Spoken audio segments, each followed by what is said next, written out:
Hello there, this is Eitan, and today I'm going to make an English review on the Reeve small Inkosi. People told me that I'm doing all my reviews in Hebrew lately because I want to give the knowledge to people in Israel. And you have a lot of people doing reviews in English who do it much better than I, but if people ask, so I shall do it. So the small Inkosi is a small version of the large Inkosi that made by Reeve's Knives in the USA. Let's make a size comparison. So this is near the large Sabenza. Now I want to tell you that you'll see the camera is a bit in an angle, so you have a sort of an illusion that that the bottom knife is always bigger than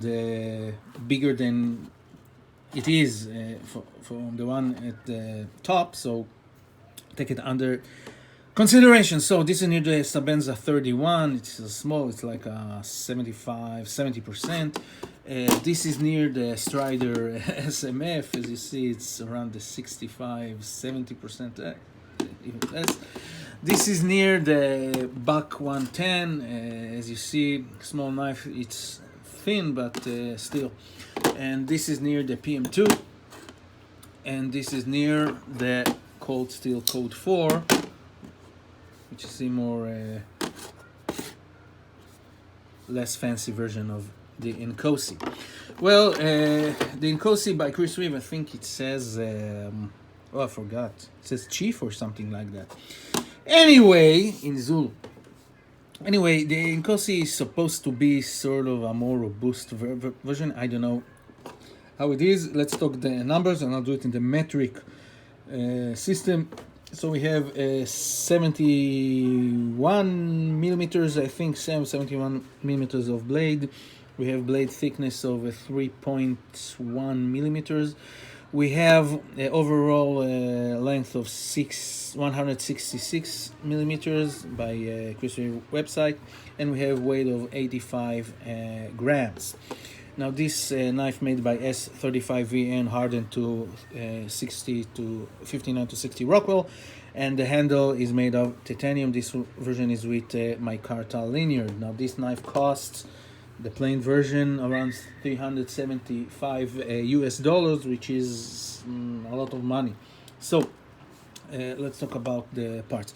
We have over here a pretty thick blade with a nice jimping, 2 thumb stud, and the Reeve Amos hologram. This is the Tanto version. It has also a plane. Now the good thing in Reeve's blade geometry that you have the bottom portion of the blade is straight.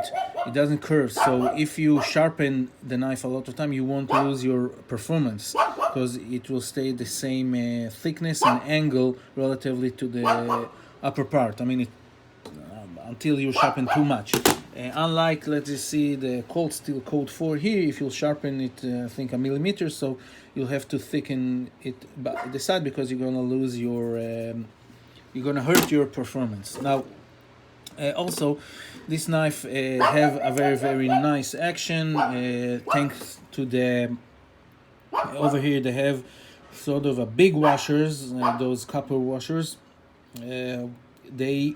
They spread all over the upper part of the knife, which allows more contact with the blade, which allows more smooth action. And if you put the Reeve lubrication or other, it really, you have the Reeve action, as we say.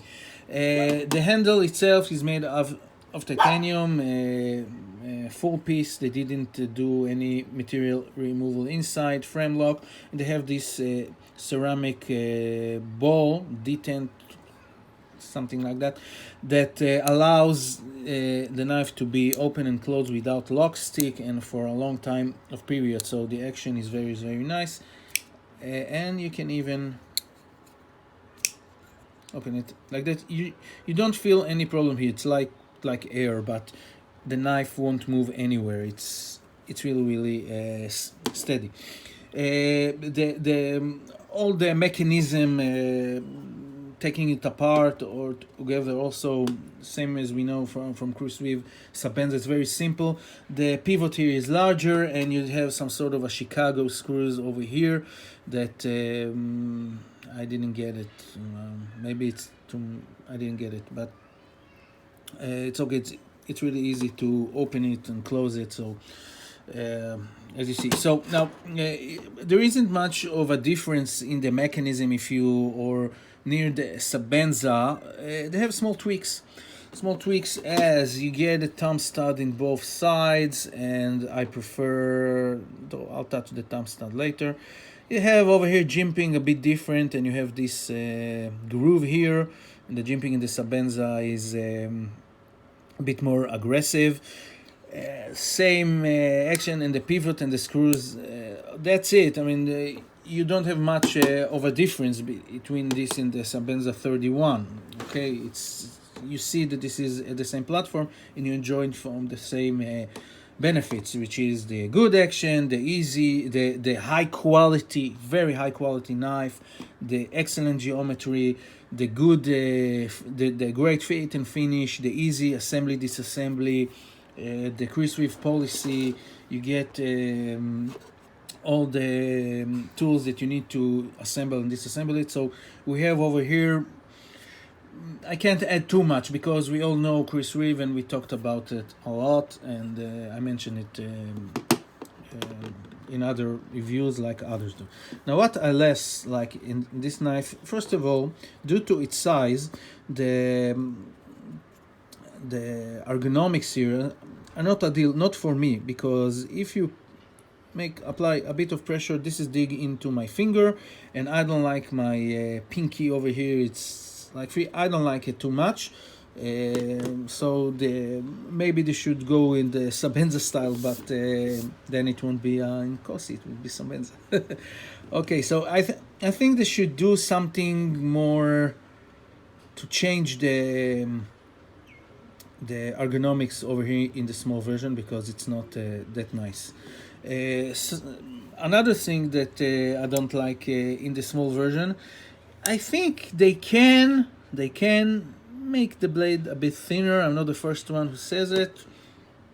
It works well, but they can do it a bit thinner. And the final thing that I don't like, it's very pricey for a small knife. You have other options. I mean, it is Chris Reeve, and you get everything you get from a Chris Reeve knife. This is all the good stuff on Chris Reeves are into this small package, really. But $375 for a small version, for a small knife, well, it's either you're a collector, which is fine, or if you're a small knife person and you like it, well, go ahead, because you're gonna get a really good small knife. So it is, if it is a backup knife for you, and this thing can be very good as a backup knife. It's small. You can put it in your bag. It doesn't look intimidating too much when you open it. You can open it even in a kindergarten and slice fruits or something like that. It won't be too intimidating. It look, small, nice. So it has this advantage. But if you're looking for a full-size knife or a big knife, it won't do the same. As I mentioned before, it's tough. It can handle punishment. You have great responsibility. The fit and finish is excellent, everything, but the size does matter. It influences on how you holding it, how you can control the knife, how you feel when you're using it, and it's important. For $375 you can get cheaper options, or you can get you can get other options for a full size knife, really good ones. So like the paramilitary too, okay, you can get 150 and the special ones in 200. So and it will do better than this one in a lot of slicing job. And the PM2 for I think it will cut better. It will cut better definitely, but it's not the issue here. So the bottom line, because a lot of people talked about the Inkosi and review it, and it is a bit different. Benza seem a bit more robust. It have a lot of the advantage that the large Benza have, but due to its size, I don't think that people who doesn't like small knives or Chris Reeve collectors should find themselves spending all that money for the small version. This is something for special type of audience that do like the very small knives or want a pricey backup knife or is a collector. That's it. And the ergonomics in the small knife, they need to make it more universal because it seemed to fit only to people with very, very thin fingers, and it won't be nice to everyone. To cut an envelope, okay, but if you want to cut a lot of items, it will be not that fun. So that's it. Hope it helped someone, and have a great weekend and Christmas.